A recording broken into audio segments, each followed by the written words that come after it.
Chapter 19, In the Dungeon. Despereaux emerged from Hovis's lair with the red thread following him like a trail of blood.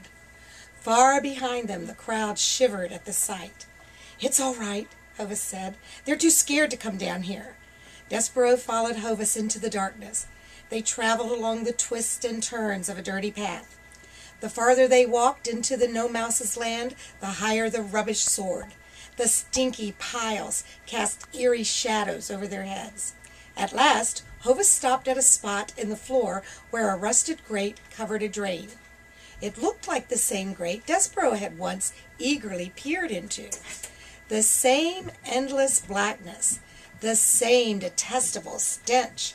But to Despereaux, it looked blacker and smelled more heinous now. "In there?" asked Despereaux. "I'm afraid so," said Hovis, motioning for Despereaux to stand on a ledge overhanging the grate. On the ledge was a strange mechanism. A tripod of 3 tall wooden poles held a spool of red thread horizontally. The long end of the thread dangled from the contraption, spilling onto the ledge and down a long plank into the grate below. Despereaux stepped onto the ledge. He peered down into the drainpipe. It was pitch black within and damp. "Courage, right?" said Hovis, picking up the thread and tying it to Despereaux's waist. "And truth," said Despereaux, "and honor." "Good, but especially courage." Despereaux hesitated, as if digesting the words. "I'm ready," he said at last. Hovis placed a paw on the mechanism's lever. Then, ever so slowly, he began to lower Despereaux through the grate. "All right, then, you need to," and Hovis began.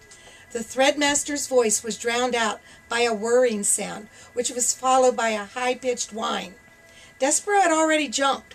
The thread spooled away from Hovis with a scream. Despereaux hurtled into the mouth of the dungeon. His arms flew out at his sides. The wind buffeted his face and flapped the corners of his hat. He was free falling into the abyss, and there was no sign of stopping or slowing down. The little mouse felt as heavy as a rock. At this point, it must be said that the mouse was not scared. He was terrified. Then, bit by bit, his large ears slowed his descent, until he was less like a rock and more like a leaf. The dark green, murky water of the rat world began to swim toward him. The mouse was nearly there.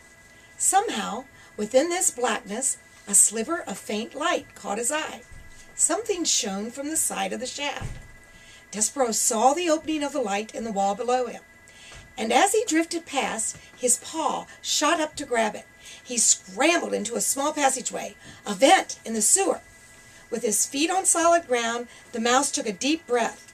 He untied the red thread from his waist, left it behind, and walked cautiously forward into the dim light. Despereaux moved slowly, feeling his way. Something creaked beneath his feet. Despereaux stopped. He looked down. He took a step, and suddenly he was falling again. Thunk, thunk, thunk! The mouse tumbled down a staircase, slammed onto a cold, slimy floor. Despereaux took a deep breath, wheezed, and moved gingerly forward. He came face to face with a human skull. The mouse stifled a scream. He froze. "Courage," he told himself, remembering the threadmaster's words. Despereaux took a breath and continued on through the darkened corridor. He tried not to listen to the dungeon's mysterious sounds, the scratching, gnawing, and moans of pain. He tried not to look at cell door after cell door, all bolted shut with only a tiny slit for a window. Most of all, the mouse tried not to think about who or how many followed him as he headed into the void.